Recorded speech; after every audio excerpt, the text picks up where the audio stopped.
In the start, winter wheat was more of a crop just to try it and let's see what can happen. We're not sure how it's going to work out on our farm.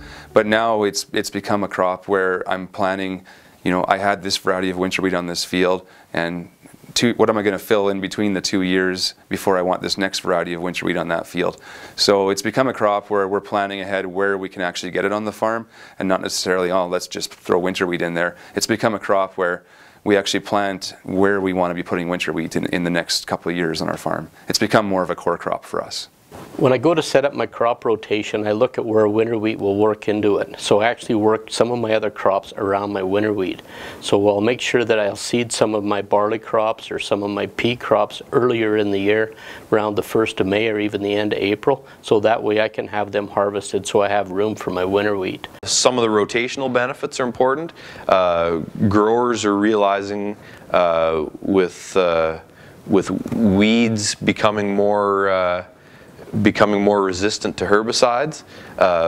I enjoy having a crop that's an aggressively growing crop early in the spring, and it covers the ground, and in many instances I'm not using a wild oat herbicide. So for us, part of our herbicide resistant management package is not having to use a wild oat herbicide. A number of growers think about herbicide resistance management only in the respect that they're rotating the groups. Not using a herbicide is as important or more important than rotating groups. Winter wheat does a very good job of utilizing the fertilizer and having a high yield. So if we can make a plan where you've still got your crop rotation, but yet you're utilizing the other crops to its advantage, it's a win-win. Once you have winter wheat in your rotation, everything else gets put in early. So if your winter wheat is in, and so you can get your other crops in early, and that's where your maximum yield potential is, I feel. Planning for winter wheat almost starts a year ahead of time. You pick your field, you maybe seed your canola a little bit earlier because it has to come off. So you pick your field that you're going to grow your winter wheat on, and when that canola comes off, you get it ready for that seed bed.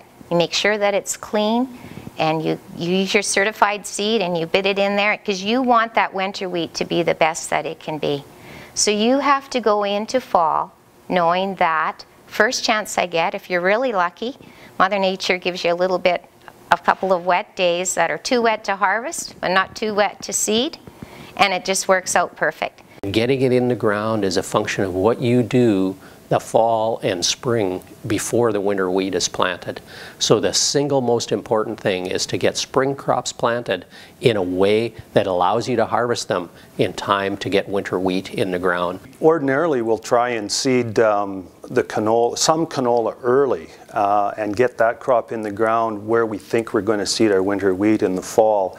Of course, we'd all like to seed every crop early, and that just isn't possible, so we try and put those acres of canola in first before we switch to something else. It takes a little bit of work to get it in your rotation, but once you got it there and you get your all crops in a little bit earlier, and then you can get your canola seeded to winter wheat, I think it really works out well. So if you know you're going to grow winter wheat, you make things happen in order to get it seeded and get it done right.